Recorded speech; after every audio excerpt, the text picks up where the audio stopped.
Hello, Scorpio, Sun, Moon, Rising, and Venus signs. Kamusta kayo? Sana po nasa mabuti kayong kalagayan. Welcome back po sa Star Tarot. At kung bago kayo rito, welcome din po kayo. Please subscribe, like, share my videos, and leave me a comment kung nakaresonate kayo. Pasensya na po, nakita nyo na meron na tayong dalawang card dito. Kasi nagsalita na ako, nagsimula na ako magsalita, nakapag-draw ng dalawang card, nakapaglatag na. And then nakita ko hindi pala gumagana yung hindi gumagana yung camera, hindi nagro-roll yung video. Kaya, pasensya na. So, anyways, anuhin ko na lang ulit, ulitin ko na lang uli ito. Hindi na ako magsisimulang muli na magkuha ng panibagong cards because these are already the messages that are meant for you. So, yung first card ninyo is grow. Sabi dito, all flowers must grow through dirt. Reminder lang ito para sa inyo, Scorpio, na lahat tayo nagsisimula sa mababa. Lahat tayo nagsisimula sa ilalim. Lahat tayo nagsisimula sa scratch, diba? Pero ang maganda sa inyo, kasi even though nagsimula din kayo sa maliit, sa mababa, nandito na kayo sa puntong wherein you are already, kumbaga, manifesting growth. No? Nandito na kayo sa puntong umaasenso na kayo, papunta na kayo sa pag-drive, papunta na kayo sa pag-succeed, no? Sa kung ano man ang gusto ninyong ma-achieve dito, no? And dahil dito din, no, sa perseverance ninyo, kaya ninyo mararating ang gusto ninyong marating, yung growth na gusto ninyong maranasan, nararating ninyo yan because sa pagsisikap din ninyo, no? You are going to persevere, or maaaring ang iba sa inyo talaga nagsisikap, no? Nagtsatsaga, kaya kayo ay papunta na sa pag-asenso at tuluyan ng pag-akyat sa ladder of success. We have be present, use the hours, okay? Don't count them, diba? Gamitin natin ang oras, no? Pahalagahan natin ang oras, i-maximize natin ang oras na binibigay sa atin ng Divine Universe.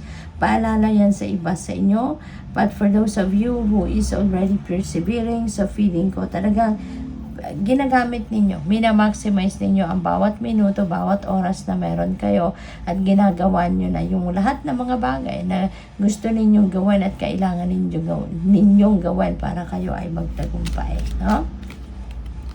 We have change, merong mga pagbabago. You're going to definitely embrace change at this time. Merong mga pagbabagong magaganap at patuloy na magro-roll ang pagbabago sa buhay ninyo, kasi nga papunta kayo sa pag-improve ng buhay ninyo, pag-improve ng inyong sitwasyon. You are growing, you are transforming, diba? You are thriving. Kaya maraming pagbabago dyan ang magaganap. Maraming bagong sitwasyon ang maaring you're going to embrace at this time. At maraming salamat din for subscribing to my channel. And if you have not subscribed yet, subscribe na po kayo. And thank you din sa mga hindi nag-skip ng ads. Thank you for your support. Maraming malaking bagay yan sa akin. And if you would like to join the membership po, i-click nyo lang yung join button sa baba ng video. And welcome din. And thank you sa mga cross-watchers natin dito. So, we have judgment. Meron ditong desisyon na kailangan gawin ang iba sa inyo, Scorpio. And you need to think, You need to think. Kailangan ninyong pag-isipan. Kailangan ninyong diskartehan. At wag kayo basta-bastang mag-jump into conclusion dito and make a decision na hindi ninyo pinag-isipan mabuti. Because yung kung ano man na magiging decision ninyo sa sitwasyon na ito, kung ano man yan, that's going to have a long-term impact sa buhay ninyo. Kaya hindi yan basta-bastang mababawi ninyo, no? Kung sakali. Kaya kailangan pag-isipan ninyong mabuti kung ano man ang decision na gagawin ninyo. You need to reassess, no? You need to reassess your life.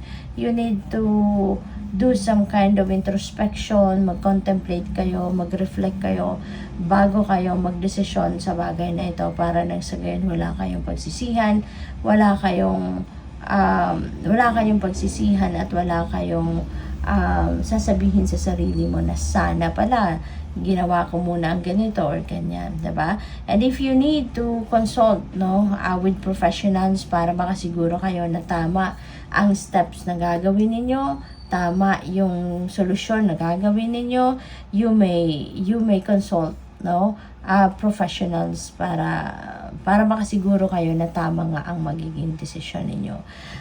Hierophant, baka ang iba sa inyo, baka pag-aasawa na, yung kailangan ninyong pagdesisyonan dito, baka nagkaroon na ng proposal dito, at baka ito yung pinag-iisipan ninyo, am I ready na nga ba talaga mag-asawa? Am I ready nga ba to settle down na, diba, in marriage? So, maaaring isa yan, sa dahilan para sa iba sa inyo, kasi hindi naman tayo pare-parehas ng sitwasyon.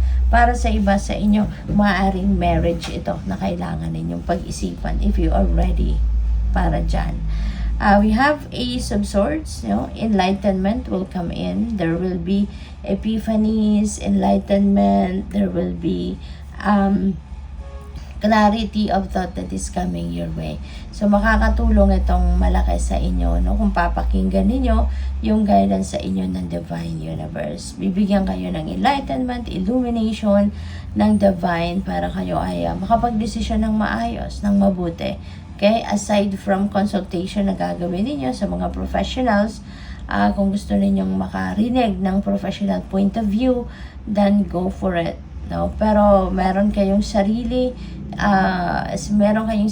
punto na maaring iniisip din ngayon because you are going to receive divine guidance. So, good luck. Thank you for watching. Love and light. Namaste.